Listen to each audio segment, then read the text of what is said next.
This is Antic, the Atari 8-Bit Podcast. I'm Kay Savitz. Tim Huntington was an Atari game developer based in the United Kingdom. He programmed Krazy Kopter, The Adventures of Robin Hood, and Fire Chief, all of which were published by English Software, and Despatch Rider, which was published by Mastertronic. This interview took place on December 23rd, 2021. My dad was one of those guys who fiddled around with electronics and was the sort of person who'd want, you get the little project where you put a transistor radio inside an empty Tic Tac container and things like that. And so he was into all that. And then there was this computer called a UK 101 that was part pre-assembled, part kit. And he got one of those and built it up. And I learned to program in BASIC on that.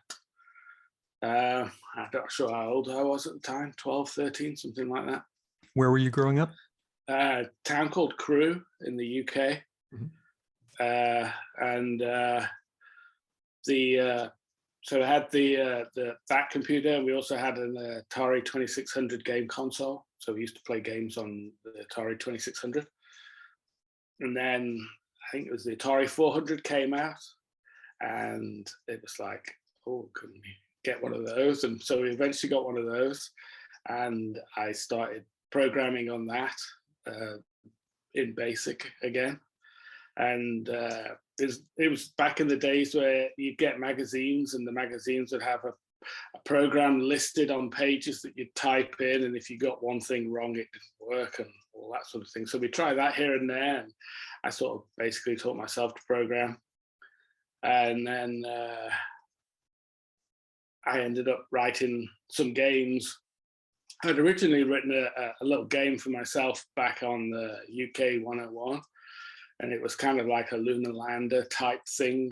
It was all character based, but the character set had a 8-point arrow. So you could have this arrow be in the lunar lander, and you could adjust its pitch, and then had some thrusters, and had some little flat areas at the bottom of the screen that you could try and land on, and things like that. And then I don't remember the full details of it, but I'd written some game on the Atari, and there was a software company in Manchester, which is about an hour away on the train. And myself and my dad, we went up, met with the folks who run this software company, and said, here's a game I'm writing for the Atari. And it was in BASIC. And they looked at it, and they kind of liked the premise of the game, but they didn't want anything written in BASIC. So they gave me a book on 6502 assembly language, and a book on, it was called Inside the Atari, I think. It was like a spiral bound book that told you about how to access the various aspects of the insides of the Atari. I went away, spent 2 or 3 months learning assembly language and the insides of the Atari, and basically rewrote this game in assembly language, went back. They liked it, and that was kind of the start of it. That's probably 15, 16 at that stage. Wow. And the English Software was the company that you went to? Yes, English Software Company. They're based in Manchester. And I don't think they actually had any programmers on staff. I think they just found folks like me who were programming, and then they did all the heavy lifting, the publishing, the promoting, the production, etc., because it was all on cassette tape back then. It's amusing to me that you just like hopped on the train and just like showed up. Hi, I want to make software for you. Yeah, it was kind of funny. I found this old ad that was from them. Right, the ultimate take the ultimate Atari screen test. I've seen that ad online a couple times. Mm-hmm. And there's a little thing at the bottom there. It says, programmers, can you pass our screen test? So whether I saw that or not, and in a magazine, or I don't recall, but I know that we'd phoned them up and talked to them before we went up to Manchester, but they said, come on up. And we just, their offices was only about half a mile away from the train station. So, and the town I grew up in was a very big train town. So hopped on the train and off we went. Nice. So you just sat down and taught yourself assembly language? Yeah, basically. And we're using the Atari assembler editor cartridge? I don't recall. I don't recall a cartridge, but I don't really remember that well. Okay, that's fine. No, this was a long time ago, so it's Yes. get that. All right. So what was when you decided you're going to make a commercial quality machine language game? How did you pick your choice? I think your first one was Krazy Kopter. Yes. First one was Krazy Kopter. So where how did the idea come from? And tell me everything you can remember about making it happen. I don't remember where the idea came from at all. But the interesting thing to me is when it got written and went live, and people started complaining about it, saying it was too hard. That if you missed bombing the car or the truck, or whichever it was you were supposed to be bombing, that you basically a missile came on and you couldn't move to get out of the way of it, and that was deliberate. But people thought it was a bug. The idea was that if you missed bombing the thing, you were dead, and this was just an animation of you dying. But they had to go back and amend it so that you could potentially get out of the way of the missile. I was playing it last night, and I was having that problem. I'm not a good shot, and then I was dead, and you can't get out of the way. And yeah, the thing I did with that game that a lot of people didn't twig onto was when you bomb the vehicle, it immediately is going in the opposite direction on a different bridge. So if you wait until it's almost all the way across the bridge, you've got more time to bomb it the next time. And people were bombing it as soon as possible and then had no time to bomb it again. And after Krazy Kopter, you did Adventures of Robin Hood. Yes, I believe. Yeah, that's probably the basically what I was doing was in summer vacation from school, from high school, and then college after that. I was writing a game during the summer, and the money that I was making was basically funding my motorcycle hobby. I lived at home, so it's cheap.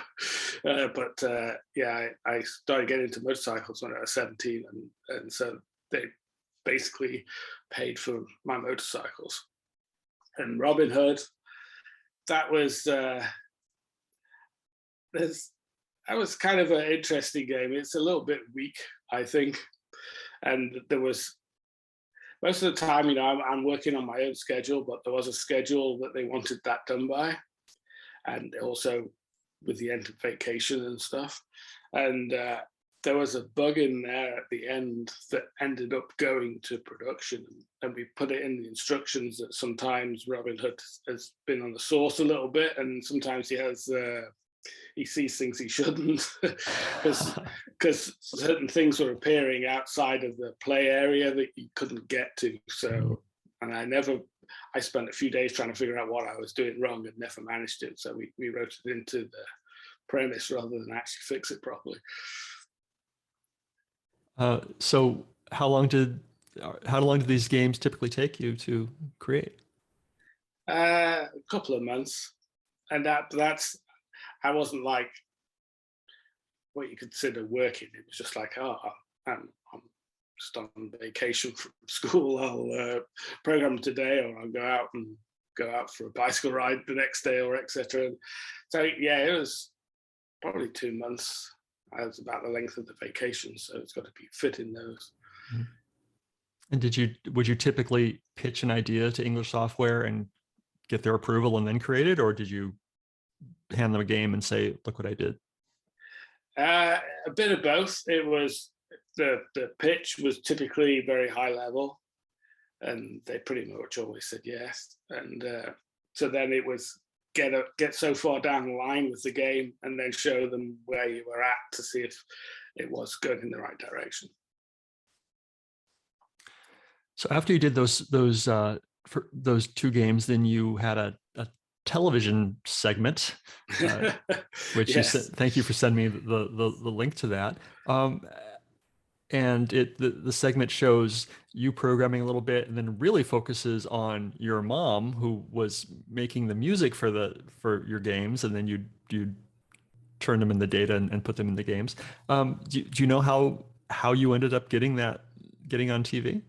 Yeah, that was all down to my mom. She thought it'd be cool to get some publicity, so she phoned up the local TV news and said, "Hey, you guys interested in this kind of story?" And it was a slow summer, and they said yes, and sent the film crew around to the house one day. Nice. It seemed to me that of course, I was interested in you and the programming aspect of it. They really focused on your mom and the music part of it. Yeah, she's a lot more dynamic than I am. So it makes for better TV.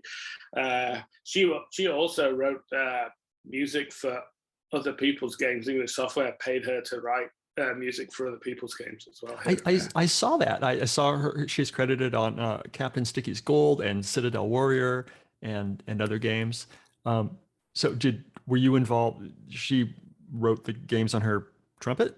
Was that Yes. her? Yeah.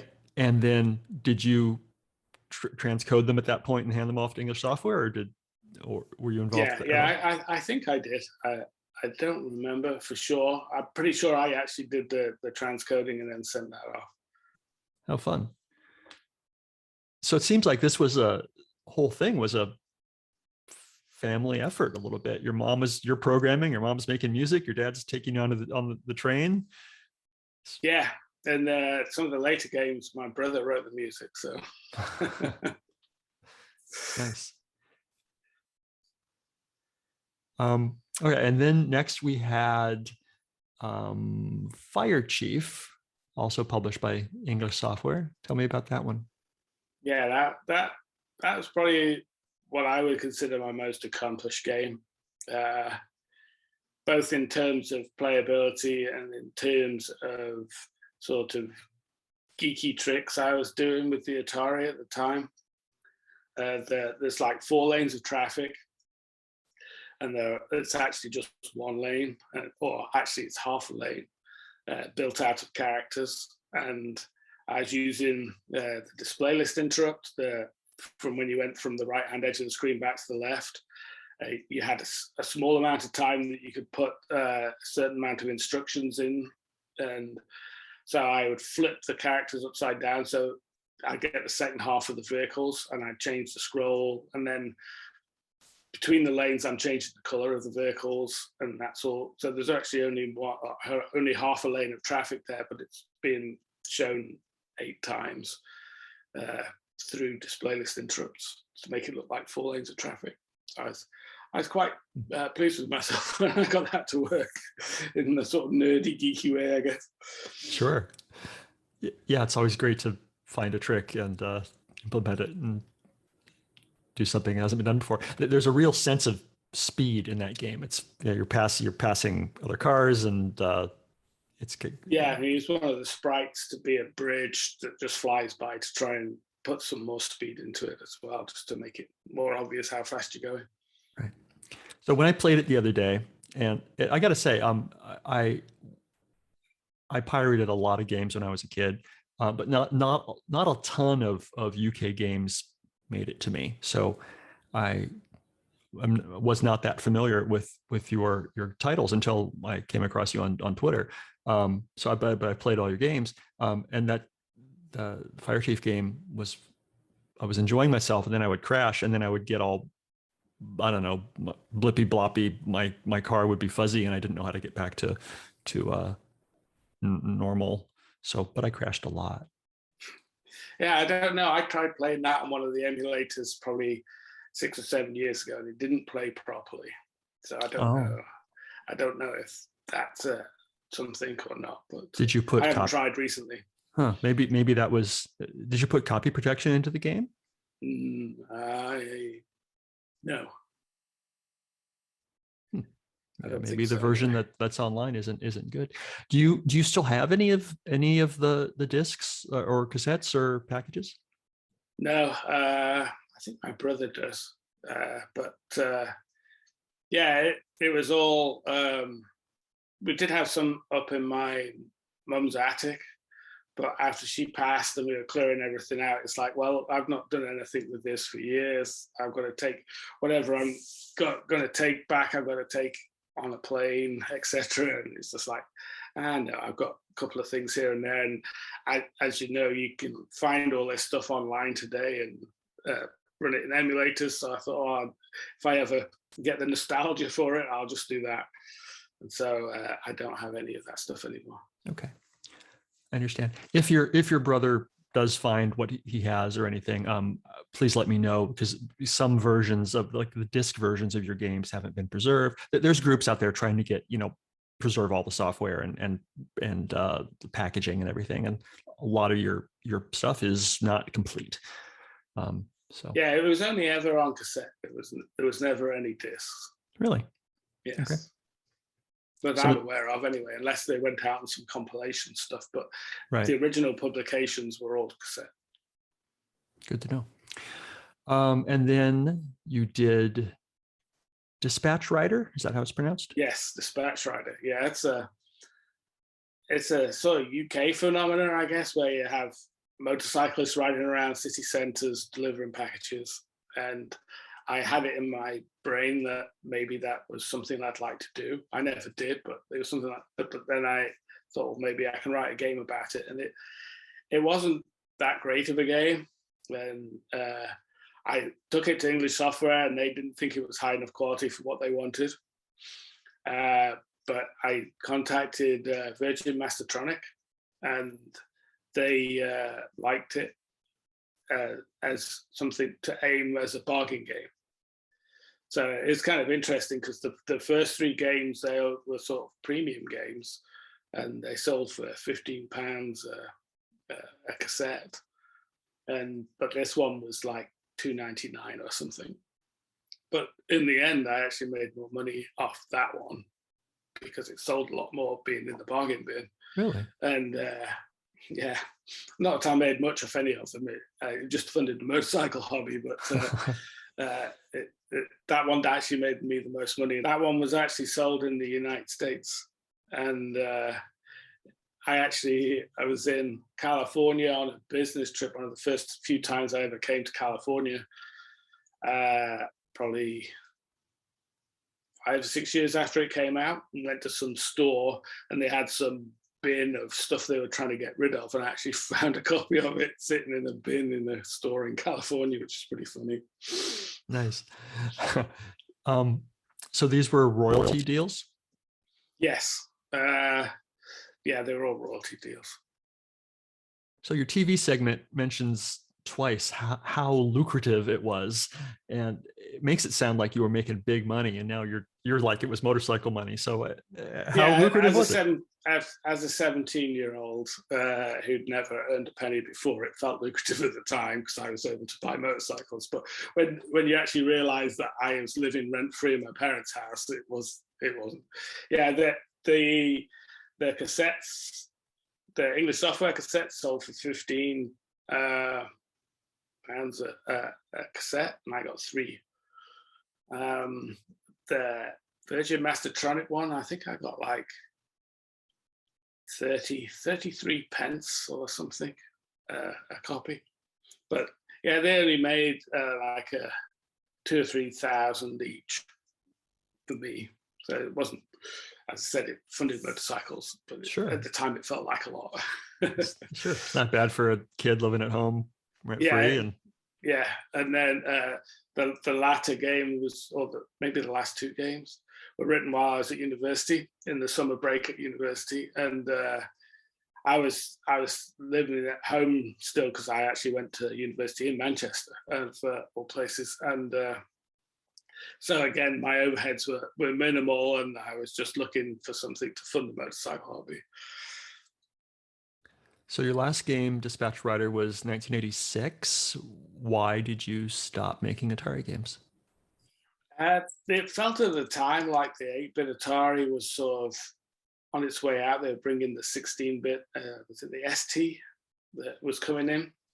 And I had a look at that, and I had some ideas in my head for, I wanted to create a driving simulator and for how to map tracks basically a racing simulator rather than driving, but how to map tracks so that they'd be somewhat accurate. I started down that road, but I was also finishing university and looking at, they had this thing in the UK called the Milk Round, and various prospective employers come to universities to interview people who are about to graduate. And so I went and I interviewed with some people, and getting a corporate job just seemed like it was the easy way to go. And so I ended up getting I was 20, I think, when I was in the Milk Round, and ended up working for a company rather than myself, and writing software. But it was a company called Micro Focus. They wrote COBOL development environments on the PC. So I learned 8086 assembly language and 8286 assembly language, and ended up programming in that for the next few years. So it's kind of gone away from the game side of things. Yeah. What do you do today? Today I write software. I write web applications, and for the last 2 or 3 years, I've been writing a web application and maintaining it and enhancing it that is used by field biologists who are looking after the California condor. The California condor is a critically endangered species of bird, and the field crew, this application's got all the birds are radio tagged, some of them are GPS tagged, and so biologists will go out into the field and track the radio signals. And so there's a phone-based tracking client that they can enter their tracking data into as they're out in the field, and then upload it to the main app when they're back inside with the signal somewhere. It also pulls in all the GPS data, runs a bunch of analysis on the GPS data, so you can try and figure out where nests might be, where condors are scavengers, so where carcasses might be, and basically bring this whole system there. When I'm a big fan of the California condor, and have volunteered with Ventana Wildlife Society locally, and they let me start tracking about 6 or 7 years ago. And at the time, they were doing it all with pen and paper, and then re-entering it into a spreadsheet when they got back to the office. And I didn't really want to do that, so I wrote a small phone app and a phone web app that allowed me to record in the field, and they saw that, and it's kind of snowballed from there. And so now I'm working for them part-time, but enough to get me by. And now the whole there's like various field crews across the US, and they're all now using this system. So it's the whole California condor recovery program is using it. So that's pretty cool. Nice. Yeah, I'm also into photography. When I was a kid, I'd take pictures at air shows and stuff like that, and car races and motorcycle races. And then when digital SLRs became vaguely affordable, around 2001, I think it was, I got a Canon D30. But I also knew I was already in the States by that stage, and I knew the editor of one of the motorcycle magazines in the US, and he was able to get me into some tests and then get me press passes. And so I shot a lot of motorcycle racing in the US, mainly West Coast because I'm based in California. But over the next, well, from then until about now, I shot a lot of motorcycle racing, MotoGP, World Superbikes, but mainly the AMA Superbikes, the American Superbike Championship. And then over time, that morphed. And when I was getting into the condors, I started shooting more wildlife. And now I take a lot of photos of condors, and not so much motorcycle racing anymore, but a lot of condors. And my partner runs a whale watching company here in Monterey Bay, and so I go out with her a lot and take pictures of the whales and dolphins as well. So my photography now is much more wildlife oriented. It's mainly condors, but a bunch of whales and dolphins in there too, and then the occasional motorcycle race. What haven't I asked you about the Atari days that I should have? We used to play games as well. I was looking through your Twitter bot feed at the different screenshots, the way you found me, and there was John Anderson's Rally Speedway was in there, and that was our favorite game on the Atari. Me and my brother, we'd play that a lot because you could race two cars at once. If one got off the front of the screen, the other one got a time penalty, and we played that for must have been a good year, 18 months, nearly every day.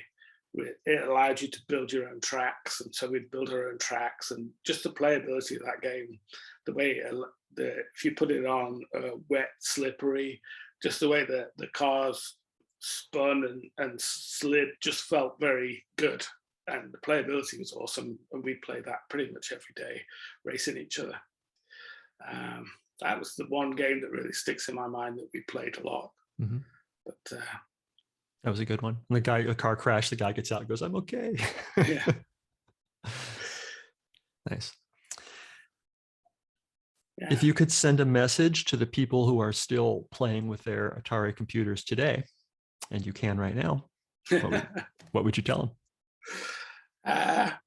Enjoy. It was a fun time for me. It was, if you think about what I was doing, it was basically the equivalent of getting a summer job while you're at college. And so being able to program away and write games was fun for me. And I still find software fun, which is good. But yeah, have fun with it. Play away.